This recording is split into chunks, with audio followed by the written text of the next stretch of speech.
క్రైస్తలో ఈరోజు దేవుని యొక్క వాగ్దానము కీర్తనలు 121 కీర్తన 2వ వచనం. యెహోవా వల్లనే నాకు సహాయం కలుగును. దేవుడి వాక్యం దీవించును గాక. ఆమేన్.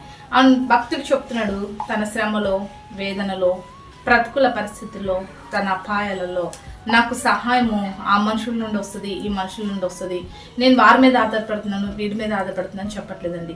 నాకు కావాల్సిన సహాయం నా దేవుని వలన మాత్రమే నాకు వస్తుంది అని చెప్తున్నాడు. నిజమేనండి. మనుషులు నమ్ముట కన్నా, రాజులు నమ్ముట కన్నా యెహోవాను ఆశ్రయించడం మేలని దేవుని యొక్క వాక్యం చదివిస్తుంది.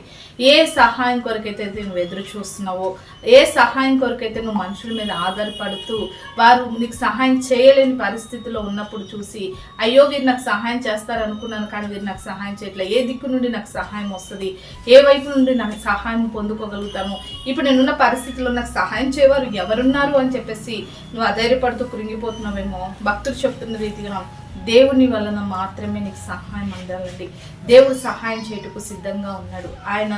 ఆయన ఆశ్రయించు వారికి ఏ మేలు కొదువు ఉండదంట. నీకు కావాల్సిన సహాయం ఏంటో, అది నువ్వు ఎలాంటి పరిస్థితిలో ఉన్నావో నువ్వు దేవుని సహాయం కోరు. మనుషులు మాట తప్పుతారేమో కానీ దేవుడు మాట తప్పుడు. మాట తప్పుటికైనా నరుడు కాదు. కాబట్టి నీకు సహాయం చేసే దేవుడు నీకు దగ్గరగా ఉన్నాడు. కాబట్టి నువ్వు దేవుడి మీద ఆధారపడి దేవుని సహాయం వల్ల ఏ సహాయం అయితే పొందలేకపోతున్నావు, కృంగిపోతున్నావు, దేవుని సహాయం ద్వారా వాటన్నిటిని జయించి సమృద్ధిలోనికి, సంతోషంలోనికి వెళ్ళు. అటు రీతిగా దేవుడు నీకు సహాయం అనుగ్రహించును గాక.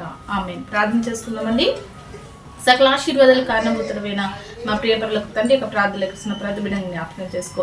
వారికి కావాల్సిన సహాయం నీ నామములో వారికి అనుగ్రహించి వారికి నెమ్మది దయచేయమని యేసు నామములో ప్రార్థిస్తున్నాం తండ్రి.